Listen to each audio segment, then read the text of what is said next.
Tratar de um balanço dos 25 anos da Lei de Improbidade Administrativa, sem dúvida, para nós é sempre motivo de alegria. Nós temos participado Brasil afora deste tema,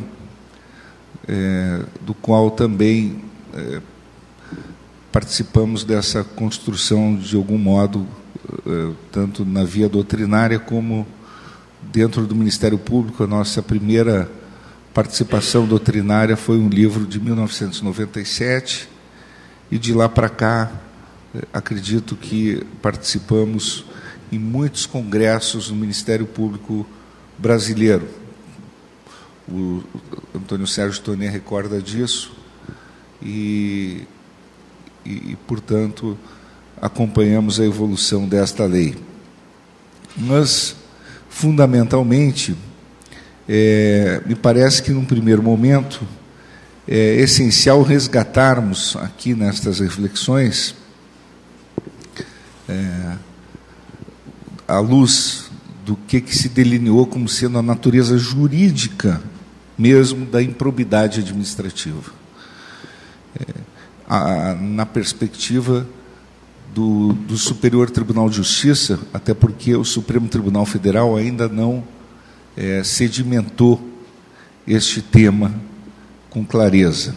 Mas o Superior Tribunal de Justiça, sim, ele já pacificou um entendimento sobre a natureza jurídica da improbidade administrativa. E, a partir da natureza jurídica da improbidade administrativa, o que se pode extrair é uma série de consequências importantes que talvez embasem e permitam compreender todas essas teses que estão sendo discutidas, tanto pelo próprio Superior Tribunal de Justiça, quanto pela doutrina.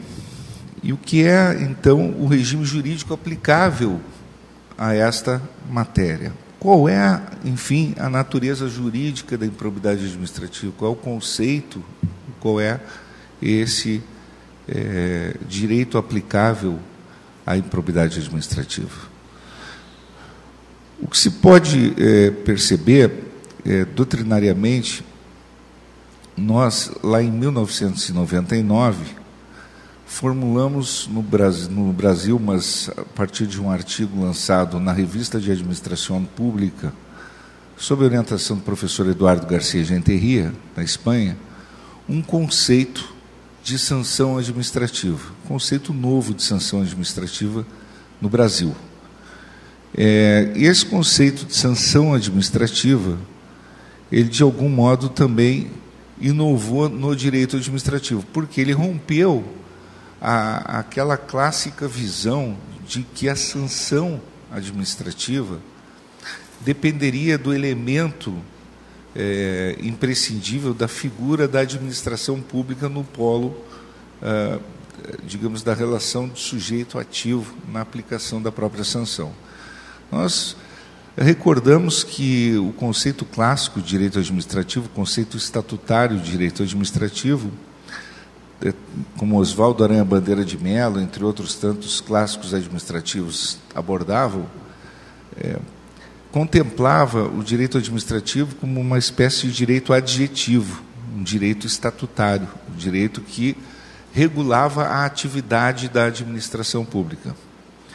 E assim se contrapunha este direito administrativo ao direito, como o mesmo Oswaldo Aranha Bandeira de Mello dizia, ao direito judiciário. Ele, inclusive, comparava: o direito administrativo é o direito processual da administração pública. Ele regula a atividade da administração pública, que pode ter debaixo de si, ou digamos, tratando como substância diversas outras matérias, como o direito sanitário, enfim, direito da saúde pública, o direito que trate dos tributos, enfim. E ele, direito administrativo, é o direito que regula a atividade processual, procedimental da administração pública. E o direito judiciário era o direito que tratava da atividade do Poder Judiciário. De algum modo, esse conceito também predominou sempre na doutrina brasileira, ao ponto de se dizer: a sanção é a atividade realizada pela administração pública. A sanção administrativa é a atividade da pretensão punitiva desencadeada pela administração pública.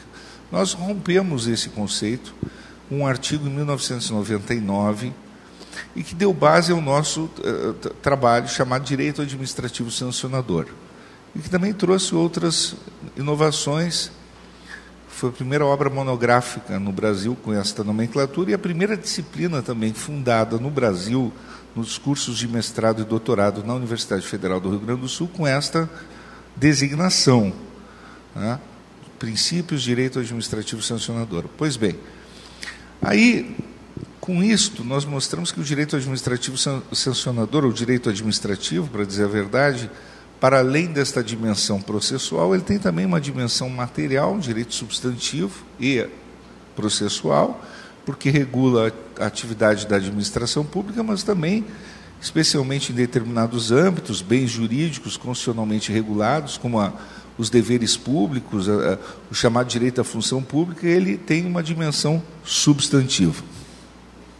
E com isso nós mostramos lá, por exemplo, no âmbito da questão da teoria da probidade administrativa, onde o direito administrativo incide diretamente na Lei 8.429 para regular mais do que a atividade da própria administração pública, porque não é a administração pública legitimada a aplicar a Lei 8.429, de 92, e sim o Poder Judiciário, mas ele materialmente define os tipos sancionadores e define as sanções. Então, começa por aí uma reflexão sobre a natureza jurídica dos ilícitos e das sanções. E isso no meio de uma certa polêmica sobre natureza jurídica que se instalava à época. Havia aí uma discussão em que Gilmar Mendes, Arnold Valdes lançavam um artigo dizendo qual a natureza jurídica da lei de improbidade. Ambos sustentavam que era natureza quase penal, mas não sabiam que natureza era essa. Outros diziam que era direito penal administrativo. Outros diziam que era direito penal mesmo. E essa tese do direito penal permeou um debate que trouxe para o âmbito dos crimes de responsabilidade lá no Supremo Tribunal Federal, tentando trazer à baila a tese da absorção da lei de improbidade para o campo dos crimes de responsabilidade, fazendo com que esta lei fosse talvez absorvida pela lei dos crimes de responsabilidade. Pois bem, nós sustentamos então a tese de que não era direito penal, a tese de que o direito penal administrativo, aliás, recordando a doutrina de Zanobini, entre outros, que esta tese do direito penal administrativo foi superada ainda no século XIX, na Europa, e que a partir do século XX foi absorvida pelo direito administrativo sancionador, que evoluiu ao longo do século XX, e que a tese do direito penal administrativo ficou completamente ultrapassada. E que, em verdade, o direito administrativo sancionador era que cuidava da lei de improbidade. Isso chocou um pouco a doutrina, de algum modo, porque não entenderam, não compreenderam, custaram muito a compreender essa ideia, porque era uma situação de perplexidade. Como assim as sanções da lei de improbidade seriam sanções administrativas, são sanções judiciais? Mas havia uma confusão aí sobre categorias, muito grave, porque como se fosse o direito judicial um ramo do direito. E aí já entra também uma confusão sobre categorias do direito. E nisso um debate com Emerson Garcia, que é um membro do Ministério Público do Estado do Rio de Janeiro, que se dedicou a estudar também improbidade administrativa, mestre, doutor em Portugal, e ele, certa feita, disse, não, aqui nós estamos falando de direito judicial, não de direito administrativo, mas eu busquei alertá-lo de que o direito judicial não é um ramo do direito, propriamente dito. Nós temos que tentar entender que, embora tenha sido considerado em determinado momento histórico o direito judicial uma espécie de embrião, né, do chamado direito judiciário, o embrião do direito processual, do chamado hoje direito processual civil, do direito judiciário, logo ele evoluiu para direito judiciário, direito processual civil, e esse direito se especializou depois em direito processual civil, direito processual penal, e talvez até se ramifique depois para outras especializações, como direito processual administrativo. Então, fixamos essa tese de que os tipos são regulados pelo direito administrativo e as sanções são reguladas pelo direito administrativo, e essa categoria se chama direito administrativo sancionador. E essa tese foi muito bem absorvida por um ministro chamado Teori Zavascki. Por acaso era nosso colega do mestrado, onde nós debatimos muito isso. Amigo pessoal, colega do mestrado, da Universidade Federal do Rio Grande do Sul, e presidente à época no TRF4, depois tornou-se ministro no STJ, e ele levou essa tese para o STJ.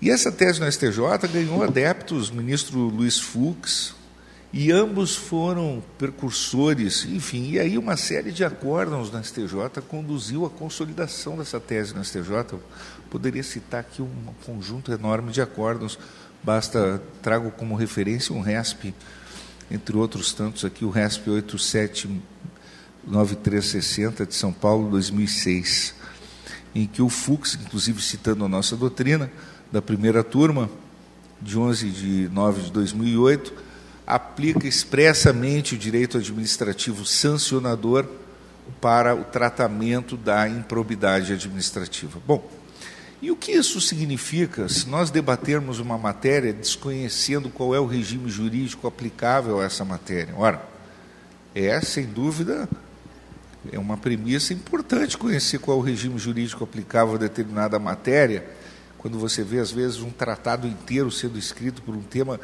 não abordando o regime jurídico aplicável àquele tema, mas as consequências jurídicas todas que devem ser extraídas de um determinado assunto partem do regime jurídico que lhe é aplicável. Por exemplo, o direito administrativo sancionador, eu já considero como sendo, digamos, quase um ramo jurídico que ganha autonomia científica. Assim, outro dia abordei numa conferência tendências contemporâneas do direito administrativo. Tendências contemporâneas do direito administrativo, talvez uma delas seja a perspectiva da sua maior fragmentação, como aconteceu com outros ramos do direito, a partir da própria influência do direito anglo-saxão. Por quê?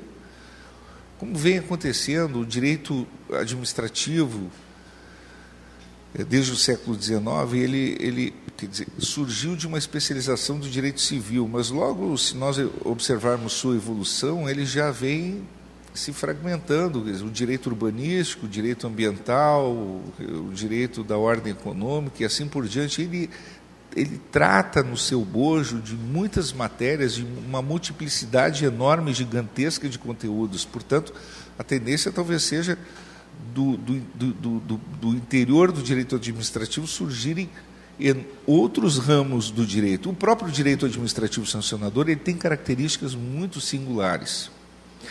E uma delas é, na sua evolução ao longo do século XX, esta fronteira muito tênue que ele traz na dogmática, eclética, que lhe é própria, na aplicação dos princípios penais, com matizes ao seu interior, quer dizer, a sua própria dogmática. Então, a construção, sobretudo nos anos 90, do Tribunal Europeu de Direitos Humanos e das próprias cortes constitucionais europeias, de algum modo, isso no direito continental europeu, mas se nós olharmos também na aplicação pelas agências norte-americanas, aquelas ferramentas que eles chamam quase penais, veremos que existe sim essa perspectiva de utilização de institutos que transitam entre o penal e o administrativo. E como isso se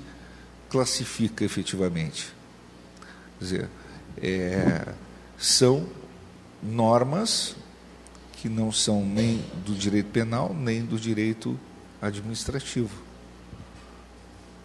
Portanto, constitui uma categoria autônoma, onde o funcionalismo acaba adquirindo uma dimensão preponderante, onde as garantias individuais acabam se equilibrando mais com o interesse público.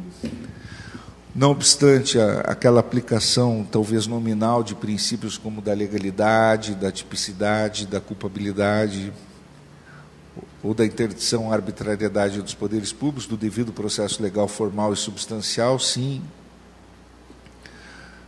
de um processo que é judicial ou administrativo, mas cada vez mais se parecendo com o outro, que é uma tendência contemporânea, assegurando determinadas garantias, né, como contraditório, direitos de defesa, transparência, enfim, mas com uma certa autonomia científica, ao ponto de poder permitir que haja um estudo próprio, específico, de suas regras e princípios. E é isso que, ao fim e ao cabo,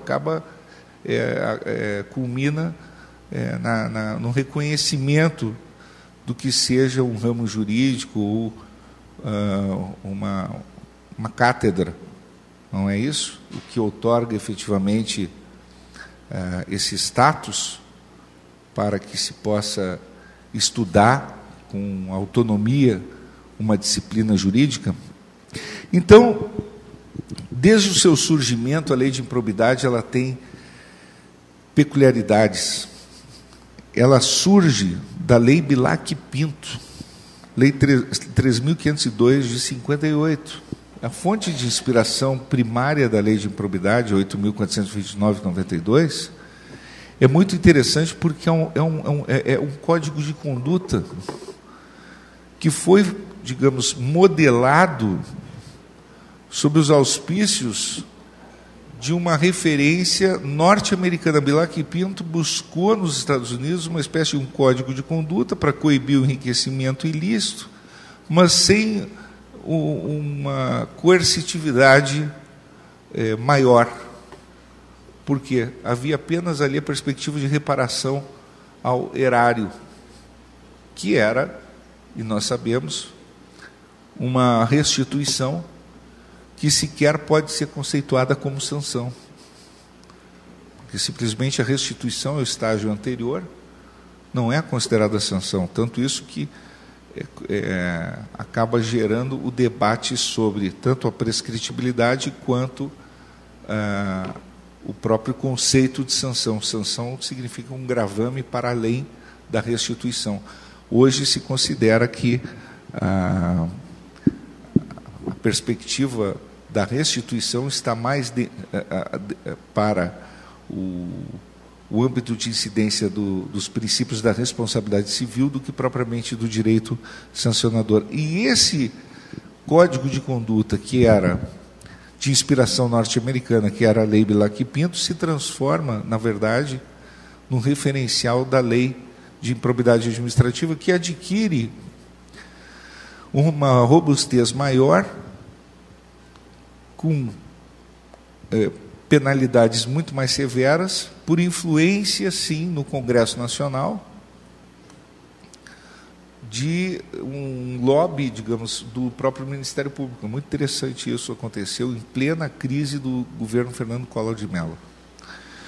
E aí surge essa lei sancionada por Fernando Collor de Mello, a Lei de Improbidade Administrativa, que deu, efetivamente, esse enigma, uma lei que veio sem caráter penal e sem se saber exatamente que natureza ela tinha, aplicada por juízes de varas cíveis, no âmbito de uma ação civil pública, com medidas cautelares drásticas, sem prerrogativa de foro, e a ser lapidada ao longo do tempo, com tipos abertos, como são próprios dos códigos de conduta, do direito norte-americano, e a exigir, portanto, uma construção jurisprudencial e doutrinária que lhe emprestasse densidade normativa, que alcançou a partir da jurisprudência, posteriormente, e, ao mesmo tempo, um conjunto de garantias que outorgasse segurança jurídica. E, ao reconhecermos um regime jurídico e uma natureza jurídica para esta lei, o que acontece? isso possibilita maior segurança jurídica. Por quê?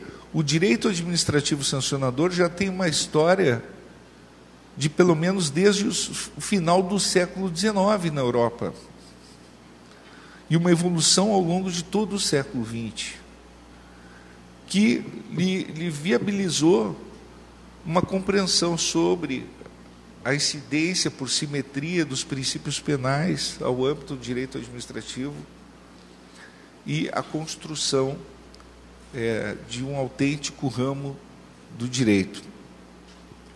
Isso deu ao STJ o status de uma corte construtora dessa quantidade de teses que a professora Maria Silvia de Pietro acabou de referir e de uma densidade normativa para a lei de improbidade administrativa. O que significa que hoje a lei tem sido aplicada de modo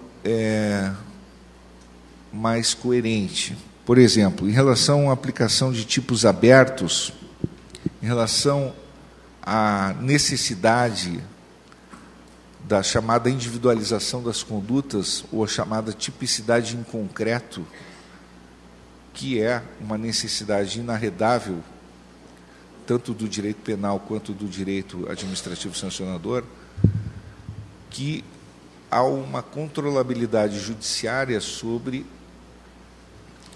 esse imperativo lógico de que a individualização das condutas e a tipicidade em concreto ocorra a partir daquilo que seja narrado na inicial, para assegurar os direitos de defesa. Quer dizer, quando se fala lá em violação de princípios ou na lesividade dos bens jurídicos tutelados, na gravidade da conduta, nós temos que ter em consideração que a improbidade, ela não é só a corrupção, ela também pode ser uma ineficiência sistêmica, uma grave ineficiência, como o STJ já assentou, inclusive no tocante ao artigo 10, lesão ao erário, mas ela passa por um conceito que tem sido já lapidado há longos anos, que é o de violação a direitos humanos. Quer dizer, as políticas públicas que são afetadas lá na ponta. Portanto, isso exige a narrativa acusatória pormenorizada, detalhada, individualizada, no tocante à gravidade daquele comportamento, para separar o que é uma mera ilegalidade, escalonar as condutas. Do contrário, como nós já dizíamos em 1997, no primeiro escrito sobre esse livro, todo julgamento de procedência de um mandado de segurança implicaria a remessa de cópias ao Ministério Público para acusar a autoridade coatora. Ou seja, toda ilegalidade transformar-se-ia em improbidade. Se não houver uma tipicidade em concreto devidamente pormenorizada na acusatória, na peça incoativa, nós teríamos que presumir como improbidade todo o julgamento de procedência de um mandado de segurança. Por quê? Porque ali se reconheceu que houve uma autoridade coatora, um abuso de poder. Ou nós teríamos que também, e vejam, isso não é uma descoberta de agora, nós escrevemos isso em 1997. Nós teremos que confundir e absorver na lei de improbidade categorias típicas do direito administrativo, como o desvio de poder, o excesso de poder, o desvio de finalidade, ou toda a categoria das nulidades dos atos administrativos. E tudo isso seria necessariamente absorvido pela lei de improbidade. Ora, a lei, ela é necessariamente distinta, não só para perquirir o elemento subjetivo, mas também para dimensionar as consequências das condutas, a lesividade do ato e aquilo que ele afeta direitos fundamentais. No tocante ao artigo 10 e ao paralelo que se deve fazer com o direito penal.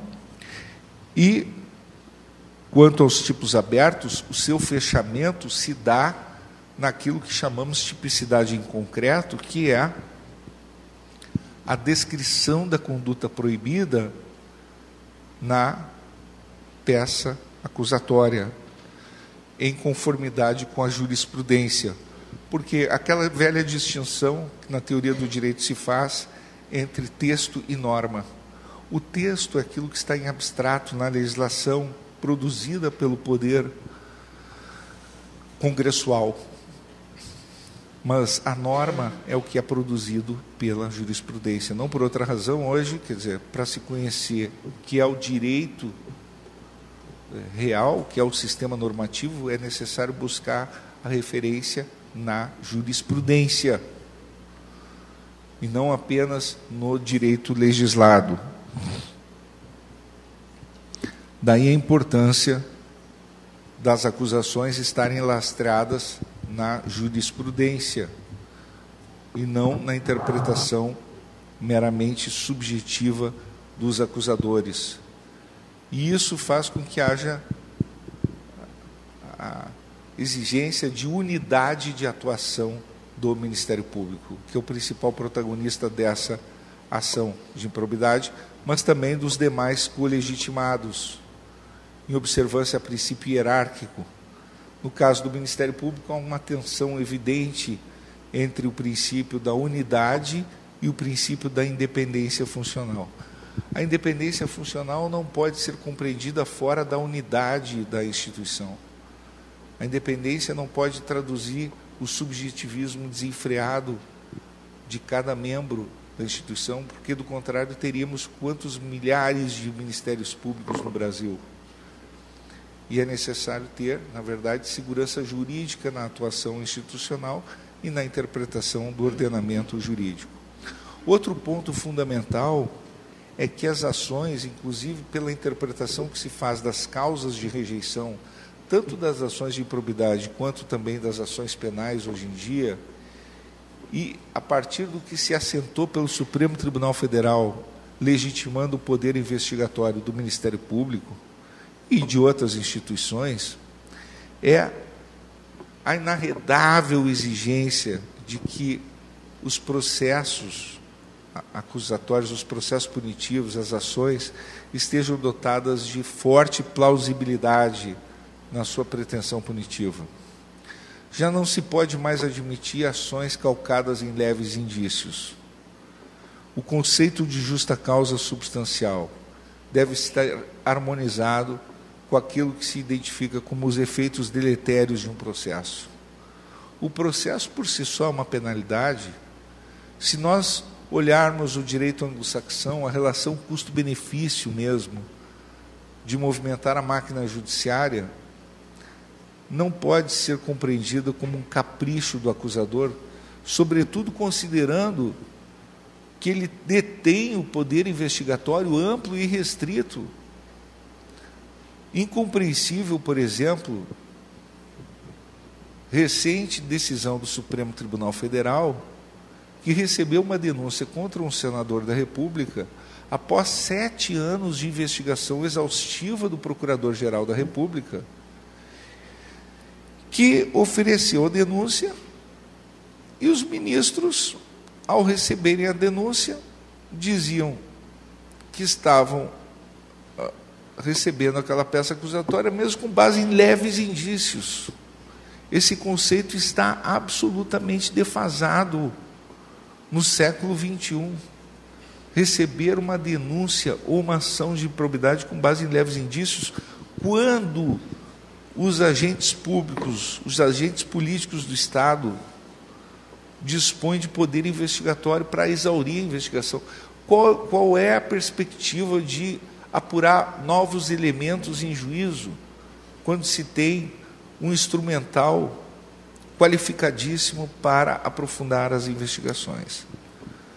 É o processo causador de danos reputacionais irreversíveis. E, ademais, ao desencadear um processo com base em leves indícios, a instituição autora da ação está perdendo a chance de aprofundar suas próprias investigações, porque ele leva este processo a uma outra instituição que está abarrotada com outros 100 milhões de processos. Portanto, é um paradoxo absurdo. A meu ver, ações baseadas em leves indícios deveriam ser rejeitadas de plano. E há fundamentos para isso. As causas de rejeição hoje, tanto das ações de improbidade quanto das ações penais em paralelo, por falta de tipicidade, por improcedência, inadequação da via eleita, enfim, estão amplamente justificadas. Hoje, o desencadeamento de uma ação deve estar fundamentado na perspectiva concreta de plausibilidade, nas chances reais de êxito. Me parece que é uma exigência da sociedade. O custo financeiro mesmo de movimentar a máquina judiciária é muito alto. Finalmente, eu gostaria também de lançar uma reflexão sobre um instrumental que já dispomos hoje no Brasil para responsabilizar também os fiscalizadores. Por que tanto debate sobre uma nova lei de abuso de autoridade, como se teve agora recentemente, se nós já dispomos da própria lei de improbidade? É óbvio que há algumas questões que podem ainda ser aprofundadas. Mas eu recordo que em 2004 eu escrevi um artigo sobre improbidade dos fiscalizadores.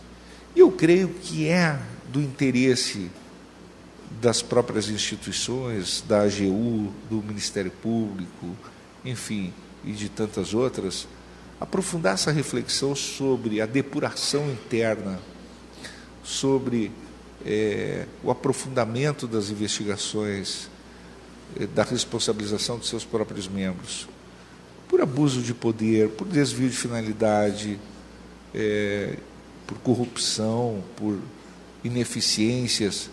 Nós estamos passando por um momento ímpar no país, em que se vem depurando a classe política. E é fundamental que essas depurações atinjam também todas as instituições, todas, inclusive as próprias fiscalizadoras. Isso é essencial, para que não paire nenhuma dúvida sobre qualquer viés corporativista de qualquer natureza. E, no tocante ao desvio de finalidade, ao desvio de poder no manejo de ferramentas investigatórias ou mesmo de ações, de perseguições, enfim, de qualquer forma de arbitrariedade, me parece que é uma tendência que se deva visualizar no horizonte para que haja um equilíbrio igualmente entre os poderes. E isso foi uma reflexão que eu quero aqui relembrar, feita ainda em 2004. Por quê? Qualquer deterioração no Estado Democrático de Direito que implique perda de legitimidade das instituições é nefasto e é deletério. E, portanto, os instrumentos republicanos que nós dispomos são muito importantes.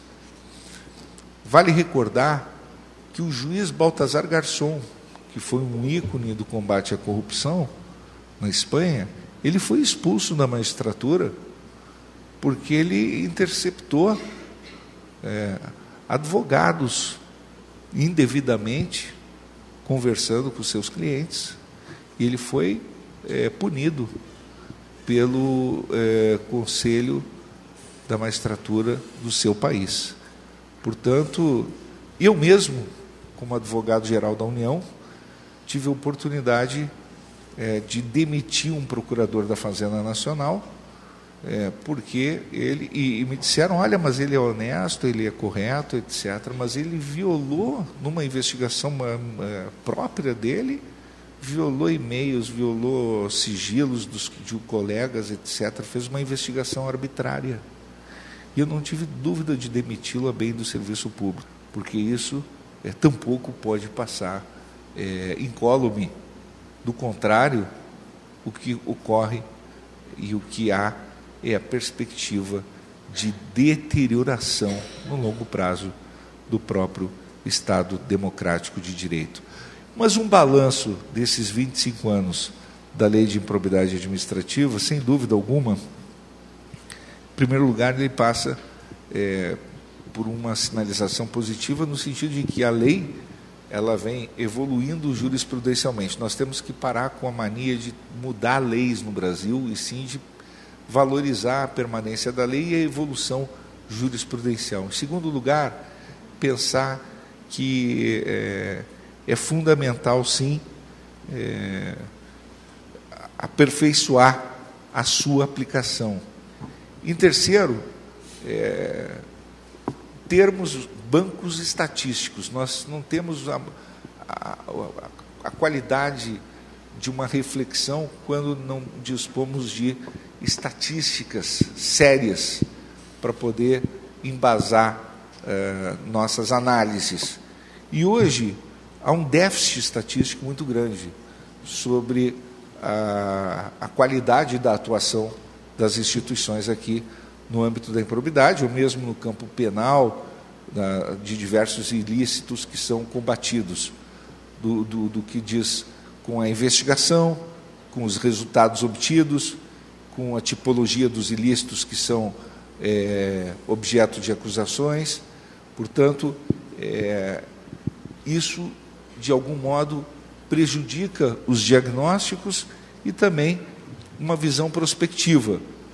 É uma dificuldade que nosso país possui em diversas áreas, mas também na área jurídica, para o aperfeiçoamento das suas instituições, que é o deserto das estatísticas, que eu acredito que em breve deve se superar neste novo mundo da inteligência artificial, deste campo digital no qual nós entramos agora no século XXI.